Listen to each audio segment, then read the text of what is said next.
What if the most powerful thing you could ever say as a leader, as a parent, as a human being is not, I have all the answers, but I don't know and I am still showing up? What if your uncertainty is not your weakness, but your greatest untapped superpower?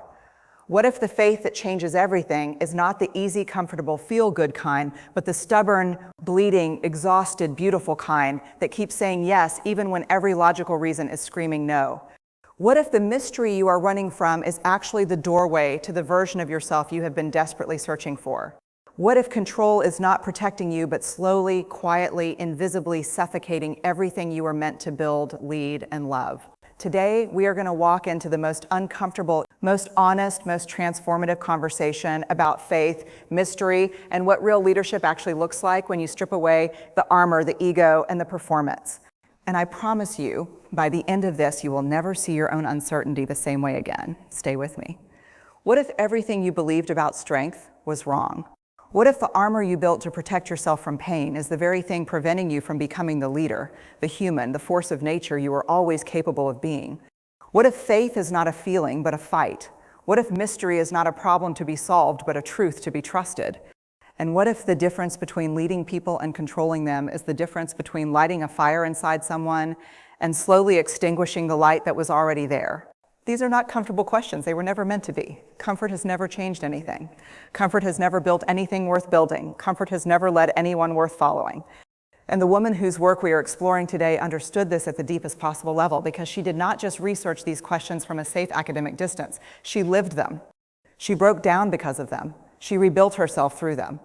And then she had the extraordinary courage to stand in front of the world and say, here is what I found, and here is what it cost me to find it.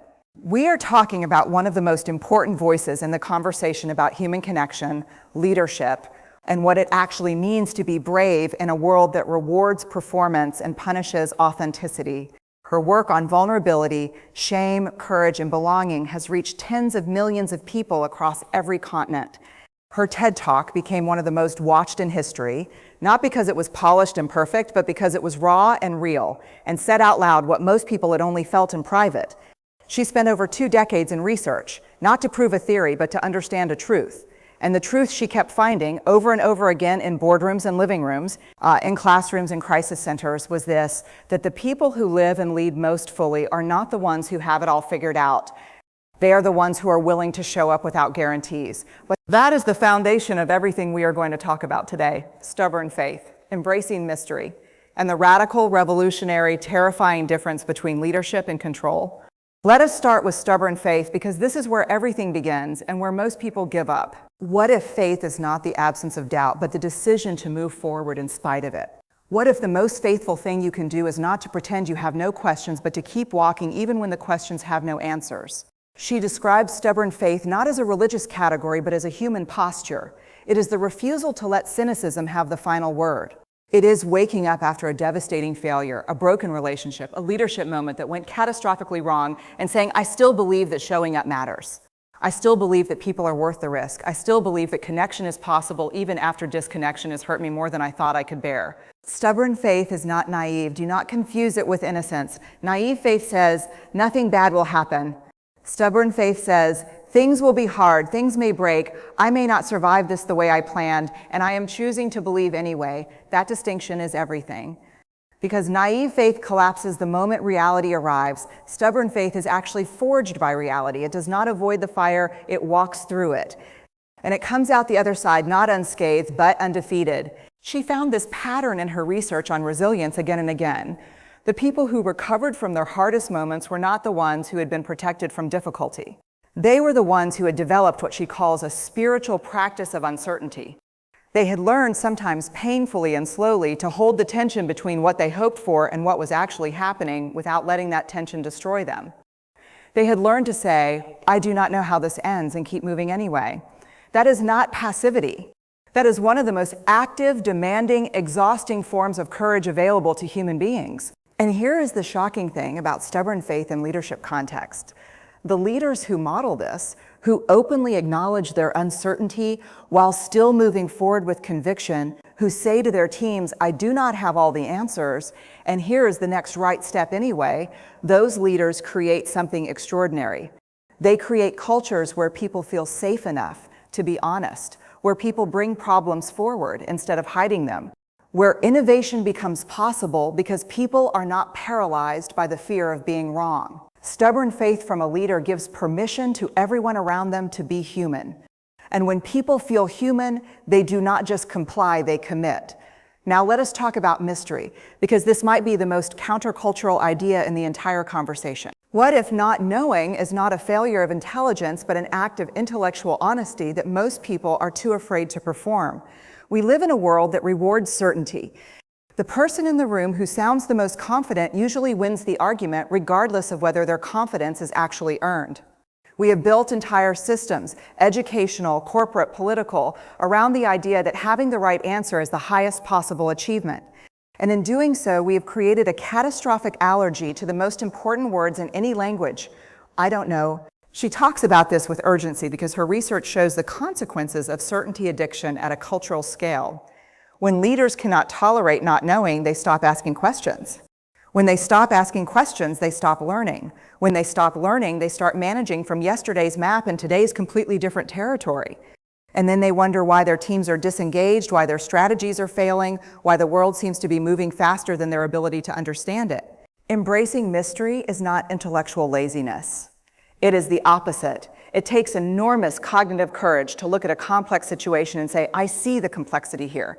I am not going to pretend it is simple. I am not going to give you a false certainty that will feel good now and destroy us later. I am going to sit with the uncomfortable not knowing long enough to actually understand what is happening. That is slower, that is harder, that is more vulnerable, and it produces infinitely better outcomes. She also connects this to what she calls the gifts of imperfection. One of those gifts is the ability to wonder. Children wonder constantly because they have not yet been shamed out of not knowing. They ask why 40 times in a row, not because they are being annoying, but because they are doing exactly what human intelligence was designed to do. And then we teach them slowly and consistently that not knowing is embarrassing and that confidence is more valuable than curiosity. We steal their wonder and call it education. We replace their questions with our answers and call it development. And then we are confused when they grow up and become adults who cannot think creatively, cannot adapt to uncertainty, and cannot lead through complexity. Embracing mystery means reclaiming wonder. It means having the courage to say, this is more complicated than I thought, and treating that realization as progress rather than failure. It means creating space in your leadership, your relationships, your personal life for questions that do not have tidy answers. Because the most important things in life, connection, purpose, faith, love, meaning, none of them are tidy. All of them live in mystery. And the leaders, the people, the communities that can tolerate that mystery without collapsing into the comfort of false certainty are the ones who build something real. Now we arrive at what might be the most practically urgent part of this entire conversation, the difference between leadership and control. What if everything you think leadership requires is actually what's destroying your ability to lead? What if the drive to control outcomes, control perceptions, control people, control the narrative is not a sign of strong leadership, but evidence of deep, unexamined fear? She has spent years studying leadership in organizations of every size and type. And one of the most consistent findings in all of that research is this: the need to control is always rooted in fear. Leaders who control are not leading from strength. They are leading from terror.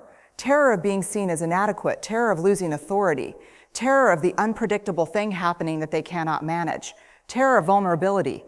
And so they build systems of control that look like leadership from the outside but feel to everyone inside them like a slow suffocation. Think about what control actually produces. It produces compliance without commitment. People do what they are told because they have to, not because they believe in it. It produces silence where honesty should be. People stop raising problems because raising problems has been historically dangerous. It produces mediocrity because people stop innovating when innovation requires taking risks that might result in being wrong, and being wrong in a control culture is dangerous. Control produces people who look busy and are actually managing upward, performing productivity, keeping their heads down, and waiting for an opportunity to leave. Leadership, real leadership, produces something completely different. It produces people who stay because they feel like they belong, who speak up because they feel psychologically, who take risks because they know that failure will be treated as data, not punishment, who bring their full intelligence and creativity to their work because they are not spending half their energy on self-protection. Real leadership says, I trust you. Real leadership says, your perspective matters even when it contradicts mine. Real leadership says, I do not need to be the smartest person in the room because my job is not to be smart. My job is to create conditions where all the smart people around me can do their best work. She calls the armored version of leadership one of the most expensive problems in organizational life today. And the armor takes many forms. It looks like perfectionism that cannot acknowledge mistakes. It looks like sarcasm that disconnects without the vulnerability of real honesty. It looks like productivity worship that treats busyness as evidence of worth. It looks like the leader who is always certain, always decisive, always in control, and who slowly, invisibly creates a team of people who have stopped thinking because the leader is always thinking for them. The antidote to armored leadership is not weakness. She is absolutely clear about this. The antidote is what she calls daring leadership. And daring leadership requires the one thing that control cannot coexist with: vulnerability, the willingness to be seen without the armor. The willingness to say, I got this wrong and here is what I am learning from it. The willingness to have the hard conversation instead of the comfortable performance. The willingness to feel the discomfort of uncertainty in front of the people you lead instead of pretending you have a certainty you do not have. Daring leaders create what she calls brave spaces rather than safe spaces, because the goal is not to protect people from difficulty. The goal is to create an environment where people feel supported enough to walk into difficulty together, where the hard conversations happen early instead of festering into crises, where disagreement is welcomed as intelligence rather than punished as insubordination, where the admission of not knowing is the beginning of learning rather than evidence of incompetence. And here's where stubborn faith and embracing mystery and daring leadership all converge into a single unified truth. You cannot control your way to connection. You cannot manage your way to trust. You cannot perform your way to belonging. All of these things, the things that actually make life worth living and organizations worth working for and communities worth belonging to, all of them require the one thing that is hardest, the one thing that feels the most dangerous, the one thing that every instinct of self-preservation is screaming at you not to do. They require you to show up as you actually are, not as the polished, certain, always right, never scared version you perform for the world, but as the real, uncertain, still learning, sometimes terrified, genuinely trying your best version that actually exists, because that version, the real one, is the one people can connect to. That version is the one that creates trust, not by demanding it, but by modeling it. That version is the one that leads not by controlling people, but by inspiring them with the radical, uncomfortable, world-changing act of being honest. She talks about wholehearted living as the integration of all of this. It is not a destination, it is a daily practice. It is waking up and choosing courage over comfort. It is choosing to believe in people even when people have disappointed you. It is choosing to lead with your humanity visible rather than hidden. It is choosing to ask the question instead of perform the answer. It is choosing stubborn faith when cynicism would be so much easier. It is choosing to live in the mystery when certainty would be so much more comfortable. It is choosing to lead when control would feel so much safer. Wholehearted leadership is not for people who have it all together. It is for people who have decided that showing up is more important than appearing perfect. It is for people who have decided that connection is worth the risk of rejection. It is for people who have decided that the kind of leader, parent, partner, human being they want to be is not the one who never falls, but the one who always gets back up and reaches back to help someone else up with them. That is the work. That is the invitation. That is the extraordinary, demanding, beautiful, stubborn, faithful, mystery-embracing, armor-removing work of becoming someone worth following. And it starts today. Not when you have more answers, not when you feel more certain, not when the conditions are safer and the risks are smaller. It starts right now in exactly the uncertainty you are standing in, with exactly the doubts you are carrying, with exactly the imperfect, incomplete, still developing humanity you have available. Because that is enough. That has always been enough, and the research, 2 decades of it, collected from thousands of people who lived and led most fully, confirms this beyond any reasonable doubt. The people who changed things were not the ones who waited until they were ready. They were the ones who went forward, believing that showing up was itself an act of leadership. That faith without certainty is not a lesser kind of faith. That mystery without resolution is not a failed search. And that love, connection, and belonging are worth every single uncomfortable, vulnerable, uncertain, armor-removing moment it takes to create them. What if this is the moment everything changes? Not because the world around you suddenly becomes easier or clearer or more certain, but because you make a decision right now in this moment to stop waiting for the armor to feel unnecessary before you take it off. Stubborn faith is not given to you. You choose it deliberately, repeatedly, sometimes painfully, every single day.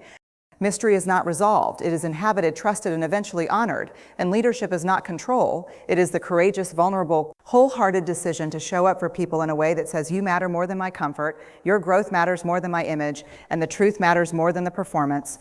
That is the entire message. That is the entire invitation, not to be perfect, not to be certain, not to have it all figured out, but to be real, to be brave, and to keep showing up even when everything in you is screaming to run. The world does not need more people with better answers. It needs more people with the courage to ask better questions, to live in the difficult, beautiful mystery of those questions, and to lead others through uncertainty with stubborn, unshakable, battle-tested faith. You are capable of that. You have always been capable of that.